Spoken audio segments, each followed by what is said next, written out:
Hello everyone, তো দেখো আমি এসেছি মোহনাতে আমার জামা কাপড় সেলাই করতে দিতে। তো গোপুর জন্য মিষ্টি নিয়ে তারপর চলে এসেছি দেখো বিরিয়ানির দোকানে। খুব বৃষ্টি হচ্ছিলো ওই জন্য আর কোথাও ঢুকিনি, কই বিরিয়ানি নিয়ে এবার বাড়ি চলে যাবো। এই যে চলে এসেছি দেখো। তো আমি এখন বিরিয়ানিটা খাবো, কারণ 2টো পার হয়ে গেছে, মেয়ে আসতে অনেক লেট, ওই জন্য আমি এখন খেয়ে নিচ্ছি। আর হাজব্যান্ড গেছে তারকেশ্বর, ও আজকে দুপুরে খাবে না। তো এই দেখো বিরিয়ানি নিয়ে এসছে, একটা চিকেন চাপ নিয়ে এসেছি। চিকেন চাপটা তোমাদেরকে খুলে দেখাচ্ছি দেখো।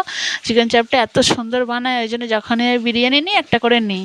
60 টাকা করে পিস নেয় আর হেভি সুন্দর বানায়। তো এখন আমি বিরিয়ানিটা ঢেলে নিচ্ছি, আমি খেয়ে নেবো, কারণ মেয়ে আসবে তখন 4টে, কারণ আজকে খুব বৃষ্টি হচ্ছিলো। দিয়ে আমি হঠাৎই গেছিলাম, আমার জামা কাপড় সেলাই করতে দিতে গেছিলাম, আমার টিচার আছে ওইখানে মোহনাতে।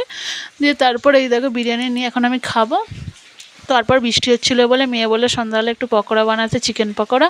তো এই দেখো ঘরে যা ছিল সেটা দিয়েই বানিয়েছি, বেশি কিছু ছিল না। এই দেখো চিকেন পকোড়া করে মেয়েকে এখন দিয়ে দিচ্ছি। তো কেমন লাগলো আমাদের ভিডিও জানি।